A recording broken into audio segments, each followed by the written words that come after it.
What's good, y'all? Welcome to my review for Season 1 of The Mandalorian. Okay, so I absolutely love this show. The Mandalorian was such an awesome show. Like, if this is definitely where we can expect Star Wars to go in the future, at least with these Disney Plus series, because, we also got the Obi-Wan Kenobi series coming out, I think next year? Or it might be later on, I'm not sure, because I know the Season 2 of The Mandalorian is going to be coming out in the fall of 2020. But whenever we get to that Obi-Wan series, I know it's because actually the woman that's actually directing that series directed a couple episodes of The Mandalorian. What she did with those couple episodes of The Mandalorian she directed were pretty good. She did a really good job with the episodes of The Mandalorian she was given. Now, I'm not going to go all the way in and go in depth about an episode by episode, like, this is what I love about this episode, and that. So I'm just going to do an overall, just overall top of the series. I'm not really going to go into detail about what I thought of each of the directors and how they handled it. But yeah. So anyway, so let's just jump right into The Mandalorian. So, of course, as we know, the show was created by Jon Favreau. Absolutely great stuff, man. Like, oh my god. You can definitely tell that Jon Favreau was... Now, I don't think he actually even directed any episodes of the series. I don't think he did. I know he did predominantly write for the series, for at least the majority of the episodes. But you could tell that his fingerprint is on this, because this feels very Iron Man 1-ish. The style of the show feels very much in the same league as I would put Iron Man 1, which was nice. But yeah, man, so the show stars Pedro Pascal, Gina Carrion, Carl Weathers, Werner Herzog, I probably say his name right, Taika Waititi, which we'll talk more about him in a second, and more. And so the plot of The Mandalorian. Now, I'm gonna go into some slight spoilers with here, only for episode 1. So if for some reason you guys have not seen episode 1, for some reason you do not know about the giant meme that came from episode 1, good on you. And so yeah, watch episode 1, then come back to the review. You guys don't know how the internet was lit on fire, but what happened at the end of the first episode. So, the plot of The Mandalorian is it stars a bounty hunter that everyone pretty much calls the Mandalorian, and he takes on bounties. He's taken on from this one bounty to take care of a target. That target, of course, ends up being Baby Yoda, and because Baby Yoda helps him out a couple times, he feels indebted, and of course, because how could anyone say no to Baby Yoda? Man, if you just look at him, look how fucking cute he is. He, of course, protects Baby Yoda from giving it back to the guy who set out the bounty, and for the rest of the series, he's pretty much just on the run with Baby Yoda, trying to figure out more about Baby Yoda, what is he, and, just keeping him away from the other guys. So, what did I think of this series? Like I mentioned before the start of this video, this show is awesome, man. Like, so one thing I got praised is, like, I love the direction of the series overall. Like, I love just the overall look and style. I mentioned this before in my first impressions when I reviewed episode 1, when episode 1 first came out, but it bears repeating. Like, I love the look of this show. I love its dark, gritty, grounded look of it. I mentioned before how it's like very similar to the same style as Rogue One has, very Western-like, which makes sense for the Mandalorians as being the bounty hunters of Star Wars. They're pretty much the gunslingers of the Star Wars universe, and I do hope the Obi-Wan series kind of has a similar look to it as well, kind of like how the Mandalorian does.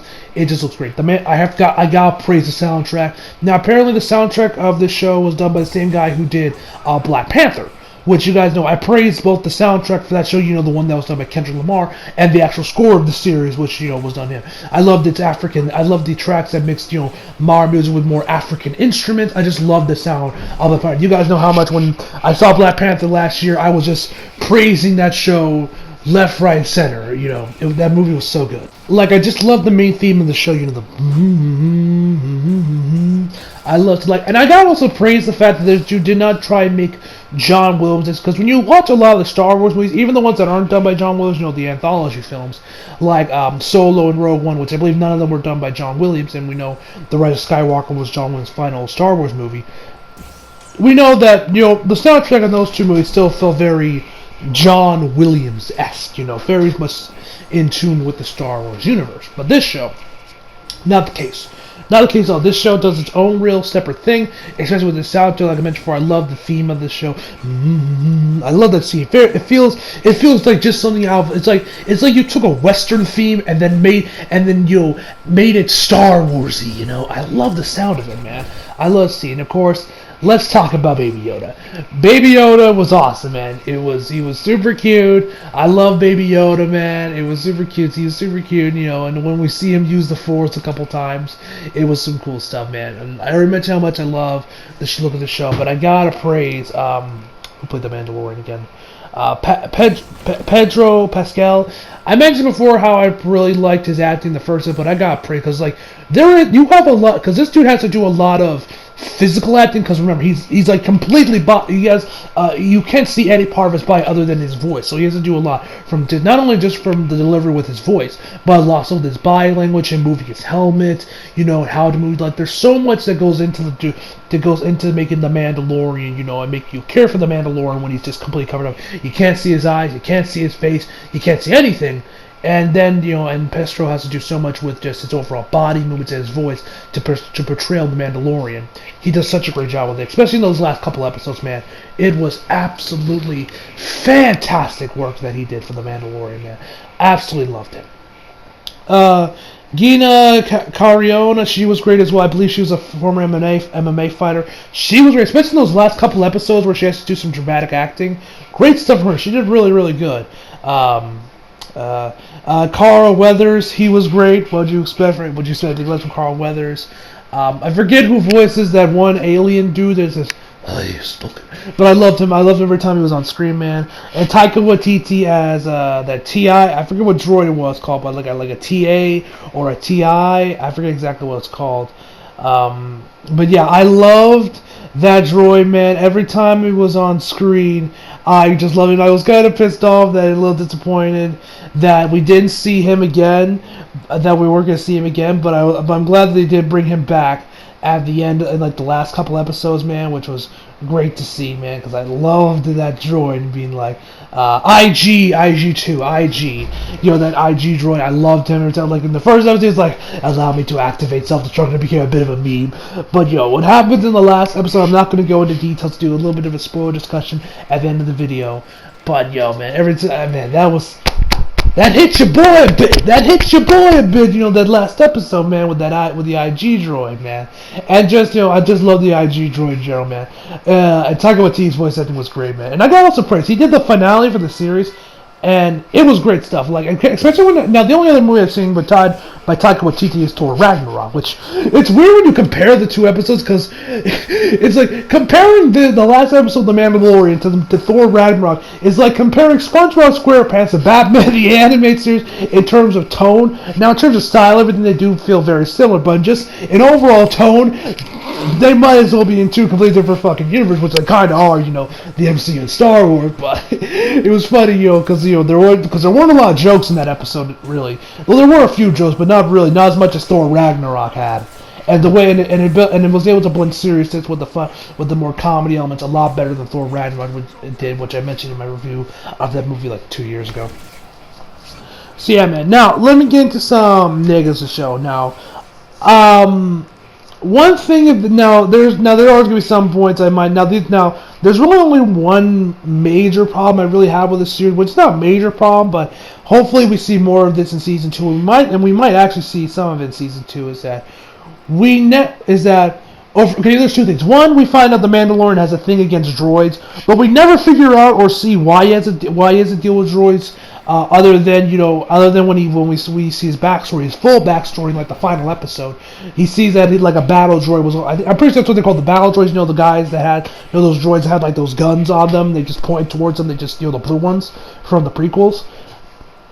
We never see why he hates droid, which I would like to see that, just to know why he just detests droids as much as he does. That would be like, but really, one thing I did like about the show, but I wish they kind of expanded more on, was just the overall lore of the Mandalorians. Because if you guys ask me, the Mandalorians, even though I have a very, very limited knowledge of the Star Wars EU, I love the Mandalorians. I think they're some of the more interesting characters in the Star Wars universe, and especially with the characters like the Mandalorian.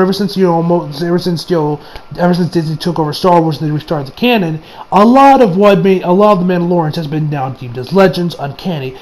So with this show, I was hoping we would see a lot more of lore, the Mandalorians, building them up, And for now, we do see bits and pieces of the Mandalorians, how they operate, and just some overall Mandalorian lore. But we don't really get enough of it, at least to me. I would have liked to see a little bit more of the Mandalorians, their inner workings, their history.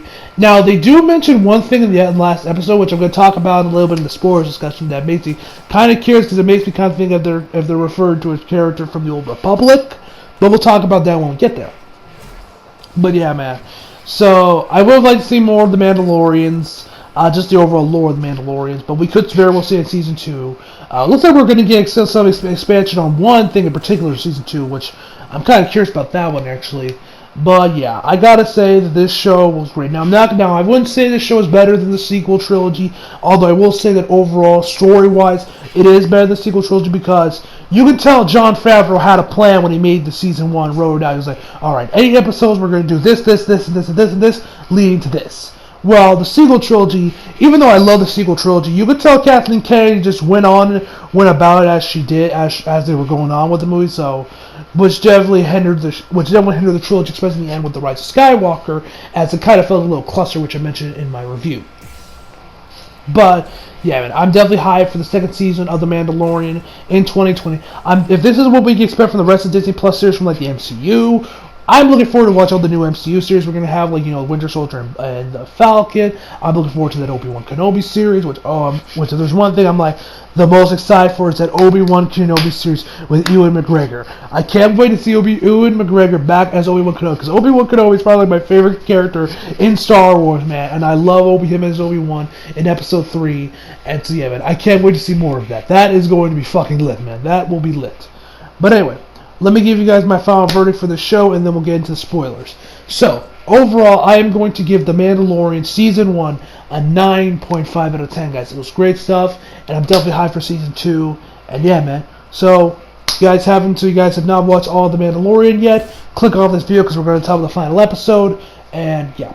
So, let's discuss the final episode. So, of course, the IG droid ends up dying, that was sad. Like, the droid sacrificed itself to protect baby Yoda and the Mandalorian, the rest of the guys. But it was just so sad seeing the IG droid, man. I was like, because I love that droid, man. I hope we see more of it. I was disappointed when he killed it the first episode, but then was brought back. I was like, yes, the IG droid's back, but then he sacrifices himself, and I'm like, damn, man, this is just because I love that droid, man. That IG droid. And I love the final episode and how the interesting ways he fired off against those stormtroopers with his armaments.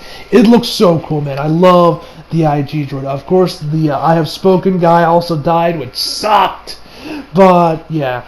Now, I liked how they showed that we don't see the Mandalorian's face like at all. There is one time where we see him take off the tunnels when he's eating, but we don't actually see his face until the final episode where the IG droid has to take it off to to heal him up. Which, because he was reprogrammed to become a nurse droid rather than a hunter. So it was interesting to see that. That's when we get the full backstory of the Mandalorian. But if there's one thing I gotta talk about in the final episode that was the most interesting, is that there's two.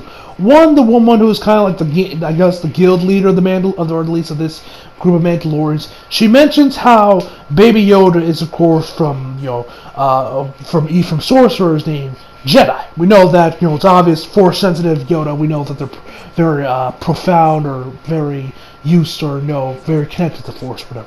But one thing I found very interesting is that they mentioned that there was like this war between the Jedis and the Great Mandalore. Now, I am no expert on the Star Wars EU, so what I'm about to say could be very wrong, but it sounds like they were talking about what happened in Knights of the Old Republic, and because in Knights of the Old Republic, Darth Revan faced off against the Mandalorian, like the Great Mandalorian, the Mandalorian King. He faced off against the head honcho of the Mandalorians, at least at that time, and that's how he ended up getting his mask.